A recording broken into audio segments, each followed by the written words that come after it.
নমস্কার। যুক্তি তর্ক সঙ্গে অর্কই আপনাদের স্বাগত। আপনাদের সঙ্গে আমি অর্কপ্রভ সরকার। মান্নাদের একটা অবিস্মরণীয় গান আছে, তীর ভাঙা ঢেউ আর নীর ভাঙা ঝড়, তারই মাঝে প্রেম যেন গড়ে খেলা ঘর। তীর ভাঙা ঢেউ আর নীর ভাঙা ঝড়। বাংলার বিধানসভা নির্বাচনের এটাই কি হতে চলেছে? যে থমথমে পরিস্থিতি, যেটাকে ইংরেজিতে বলে লাল বিফোর দ্য স্টর্ম, ঝড়ের আগে থমথমে পরিস্থিতি, বাংলায় কিন্তু এখন ঠিক সেই অবস্থা। মানুষ চুপ করে আছে। মানুষের চুপ করে থাকাটা শাসকের পক্ষে কখনো শুভ নয়। আপনাদের আবার বলি, চ্যানেল সাবস্ক্রাইব করুন এবং থ্যাঙ্কস বাটনে ক্লিক করতে ভুলবেন না। দেখুন, কতগুলো লক্ষণ দিনের আলোর মতো স্পষ্ট হচ্ছে। প্রথমে একটা জিনিস বলি, 26শে মার্চ বাসন্তীতে কি হলো আপনারা দেখেছেন।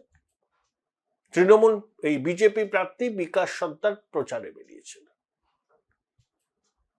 তার সমর্থকদের যেভাবে লাঠি পেটা, বাঁশ পেটা করা হলো, পুলিশও আক্রান্ত হলো। কারা করেছে, কেন করেছে, ওগুলো এখন সবাই জানে, কোনো ব্যাখ্যা দেওয়ার দরকার নেই। ওই লুম্পেন প্রলেতারিয়েত। শুনলাম রাজা কাজী নামে জনৈক তৃণমূল নেতা এই ঘটনার পিছনে। প্রধানমন্ত্রী একবার বলেছিলেন, জানেন তো, খুব হইচই হয়েছিল, পোশাক দিয়ে যায় চেনা।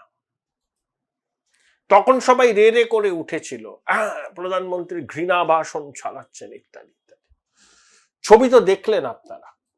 কাউকে নতুন করে কিছু বলার আছে? কাউকে বলে দিতে হবে কারা কাণ্ডটা ঘটিয়েছে?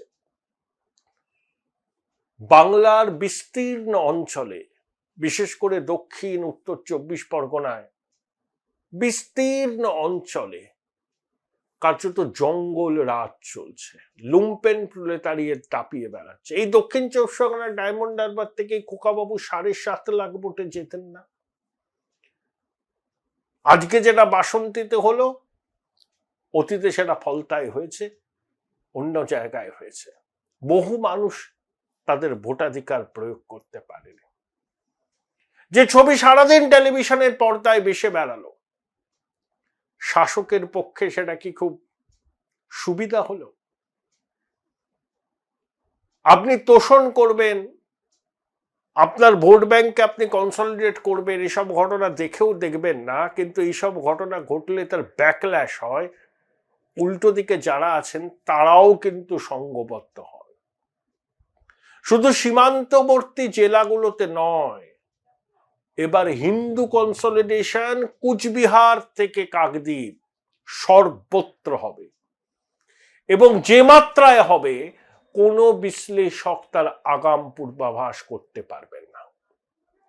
লোকসভায় 100টার মধ্যে 56টা হিন্দু ভোট পেয়েছিল বিজেপি, 39% ভোট পেয়েছিল। তৃণমূলের থেকে বিজেপির 40 লক্ষ কম ভোট পেয়েছিল। সেটা এসআইআর এর আগে। 63 লক্ষ তো এমনি বাদ, আর লজিক্যাল ডিসক্রিপেন্সির পরে সংখ্যাটা আমি বহুবার আগে থেকে বলেছিলাম 90 লক্ষের আশেপাশে গিয়ে পড়বে। খেলা এখন সমানে সমানে। আপনি যত আপনার ভোট ব্যাংকে কনসলিডেট করার চেষ্টা করবেন, তোষণ করবেন, যত উস্কানি দেবেন, এই যে বিজেপি তোমাদের বার করে দেবে, এনআরসি হবে, যত ঈদের নামাজে গিয়ে রাজনৈতিক বক্তৃতা দেবেন, যত ধর্মতলার মঞ্চ থেকে বলবেন ওরা যদি একজোট হয় আপনাদের 13টা বেজে যাবে, সামলাতে পারবেন তো? বিধানসভার ভিতরেও একবার বলেছিলেন। আপনি জেনে রাখুন দিদি, এর ব্যাকল্যাশ হবে এবং হচ্ছে। যে পর্যায়ে হিন্দু ভোটের কনসলিডেশন এবার হবে, সেটা আপনার কল্পনার বাইরে। সবাই বলে না হিন্দুরা একজোট হয়ে ভোট দেয় না, হিন্দুরা আলাদা আলাদা ভোট দেয়। গুজরাটে 100টার মধ্যে 61টা হিন্দু ভোট বিজেপি পায়, পশ্চিমবঙ্গে 56টা পায়। এবার 100টার মধ্যে 65টারও বেশি হিন্দু ভোট বিজেপির পক্ষে যাবে। পশ্চিমবঙ্গের 294টা বিধানসভা কেন্দ্রের মধ্যে 74টা সংখ্যালঘু অধ্যুষিত। 20টা আসনে সংখ্যালঘুরা ওই 25% কাছাকাছি। তাহলে 200টা আসনে হিন্দুরা সংখ্যাগরিষ্ঠ, আর 20টা আসনেও তারা 70% কাছাকাছি। ওই 74টা আসন, তার মধ্যে মুর্শিদাবাদ আছে, মালদার আছে। আগের বারে 100টার মধ্যে 91টা মুসলমান ভোট পেয়ে আপনি ক্ষমতায় এসেছিলেন। এবার মুর্শিদাবাদে পর্যবেক্ষকরা বলছেন 5-6 নামবেন, মালদায় খাতা খোলার সম্ভাবনা নেই। তবু দিদিমণি কিন্তু চেষ্টা করবেন, উনি কোনো চেষ্টার কসুর রাখবেন না নির্বাচনের আগে। হুমায়ুনকে দিয়ে যখন তিনি বলিয়েছিলেন আমরা মুর্শিদাবাদে 70, ওরা 30 ভাগীরথীর জলে ভাসিয়ে দিতে পারি, তখন ওই সংখ্যালঘু ভোটকে কনসলিডেট করার জন্য বলেছিলেন। না হলে অধীর চৌধুরীও জিততেন, মোহাম্মদ সেলিমও জিততেন। তারা যাতে জিততে না পারেন, ভোট কুড়ালি দিদি হুমায়ুনকে দিয়ে এই কথাটা বলেছিলেন। নিন্দা করেননি, উনি নিন্দা করেন না, এটা ওনার ফায়দা হয়েছিল। বারবার ঘুঘুকি ধান খেয়ে যাবে। মুসলমানরাও দিদিমণির খেলাটা ধরে ফেলেছে। এই যে ওয়াকফ সংশোধনী বিলের বিরুদ্ধে এত প্রতিবাদ প্রতিরোধ, সিদ্দিকুল্লাহ চৌধুরী হুঙ্কার দিলেন কলকাতায় ঢোকার 10টা জায়গা অবরোধ করে দেব। সিদ্দিকুল্লাহ মঞ্চে বললেন দিদিমণি খুব খুশি হয়েছেন, অভিনন্দন জানিয়েছেন। রাতের অন্ধকারে পিবি সেলিমকে দিয়ে নির্দেশ পাঠালেন আপলোড করো তথ্য পোর্টালে। সংখ্যালঘুরা খুব ভালোভাবে নিয়েছে এটা। আপনি বাঙালি বাঙালি বাঙালি তাস খেলছেন। রাজ্যসভায় প্রার্থী দিলেন 2 জন বাইরের রাজ্যে, মানিকা গুরুস্বামী তেলেঙ্গানার বাঙালি বোধহয়, আর রাজীব কুমার বোধহয় উত্তরপ্রদেশের বাঙালি। এখন শুনছেন বাঙালি আক্রান্ত, বাংলা ভাষা আক্রান্ত, এই ন্যারেটিভ খাচ্ছে না, নো টেকার্স। লাজ গুটিয়ে দৌড়েছে যারা এই ন্যারেটিভ তৈরি করেছিল। এখন ইলেকশনটাকে তৃণমূল নিতে চাইছে SIR এর ন্যারেটিভে। সুবিধা হবে না। বাংলায় এবার হিন্দু জাগরণ হবে, দেখবেন। আমার ধারণা দিদিমণি সেটা বুঝতে পারছেন না, জানি না। আইপ্যাক তো বলেছে তৃণমূলের ফল ভালো হবে না। আমি তো বলেছিলাম সর্বোচ্চ 154 পেতে পারে, সেটা সর্বোচ্চ। বিভিন্ন সমীক্ষক সংস্থা বিজেপির পক্ষে কি বলছে, এই মুহূর্তে ভোট হলে মিনিমাম 135, ম্যাক্সিমাম 170। ঝড়ের পূর্বাভাস, থমথমে পরিস্থিতি। এখন তীর ভাঙা ঢেউ আর নির্ভাঙা ঝড় আসবে। এমন পর্যায়ের হিন্দু কনসলিডেশন হবে বাংলায়, মানুষ সেটা ভাবতে পারছে না।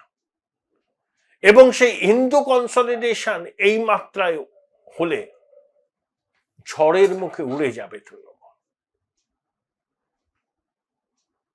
বাসন্তীর ঘটনা 26 তারিখ, ব্যাকল্যাশ হবে। কারা করেছে সবাই জানে, ছবি কথা বলছে, ছবি প্রমাণ করছে। এরাই CA এর বিরুদ্ধে আন্দোলন করে জাতীয় সম্পত্তি ভেঙেছিল,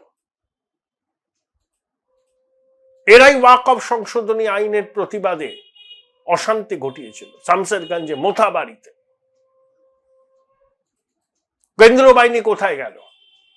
ওই জেলার পুলিশ সুপার দৌড়েছিলেন ঘটনাস্থলে, কেন্দ্রীয় বাহিনী কোথায় গেল? এই প্রশ্ন কমিশনকে উত্তর দিতে হবে, কমিশনকে ব্যবস্থা নিতে হবে যারা দায়িত্ব পালন করেননি। তৃণমূল সাংবাদিক বৈঠক করে 4 পর্যবেক্ষকের অতীত ইতিহাস তুলে এনে বলছেন এরা বিজেপির চামচা। কমিশনকে জবাব দিতে হবে, কমিশন জবাব দেবে। যদি তৃণমূলের অভিযোগ সত্যি হয় তো কমিশন ব্যবস্থা নেবে, আর যদি তৃণমূল উদ্দেশ্য প্রণোদিতভাবে এটা ছড়াতে চায় কমিশনকে তারও জবাব দিতে হবে। কিন্তু ওই যে বললাম, এ বড় সুখের সময় নয় দিদিমণি। তীর ভাঙা ঢেউ আর নির্ভাঙা ঝড় কিন্তু আসছে। বুঝতে পারছেন না আপনি? ঝড়ের পূর্বাভাস আইপ্যাক হয়তো বুঝেছে, কিন্তু দিদিমণি তো গজদন্ত মিনারে বসে থাকেন আর স্তাবক পরিবৃত হয়ে থাকেন। যেটা হ্যাঁ ম্যাডাম বললে হয়, অনুপ্রাণিত গৃহপালিতরা বলেন হ্যাঁ ম্যাডাম, হ্যাঁ ম্যাডাম, হ্যাঁ ম্যাডাম। দিদিমণি যখন কোনোদিন হয়তো বললেন, জানো মনে হয় আমার সূর্য পশ্চিম দিকেই ওঠে, আমি এটা আবিষ্কার করলাম, সমবেত স্তাবক বৃন্দ সমস্বরে বৃন্দগান গাইবেন, অসাধারণ আবিষ্কার করেছেন দিদিমণি। দিদিমণির জয় হোক, দিদিমণির জয় হোক, দিদিমণির জয় হোক। এই স্তাবককুল আপনাকে বাস্তব ছবি দেবে না। বাংলাতে হতেও পারে এমন অবস্থা যেখানে তীর ভাঙা ঢেউ আর নীর ভাঙা ঝড় সব তছনছ করে দেবে। আপনি 15 বছর ধরে যে খেলাঘর পশ্চিমবঙ্গে বানিয়েছেন, সেই খেলাঘরও আর থাকবে না। বোলপুর শহরের কোলাহল থেকে মাত্র 20 মিনিট দূরেই রয়েছে সুন্দর রিসর্ট, যেখানে পেয়ে যাবে স্পেশিয়াস আর এস্থেটিক্যালি ডিজাইন রুম। তোমরা যারা গ্রুপে যাও তাদের জন্য আছে কমফোর্টেবল গ্রুপ স্টে অপশন, আর কাপলদের জন্য রয়েছে লাক্সারিয়াস সুইট রুম, তার উপর আবার ফ্ল্যাট 10% অফ। এখানে প্রকৃতির মাঝে তোমরা পেয়ে যাবে একটা সুন্দর সুইমিং পুল, ছোটদের জন্য প্লে এরিয়া আর একটা এস্থেটিক সেলফি কর্নার। প্রপার্টিটা পুরোটাই পেট ফ্রেন্ডলি, আর এখানে আছে অনেক কিউট ছোট ছোট র্যাবিটস। সকালের ব্রেকফাস্ট থেকে ডিনার পর্যন্ত পেয়ে যাবে একদম হোমলি কমফর্ট ফুড, যা এক কথায় অসাধারণ।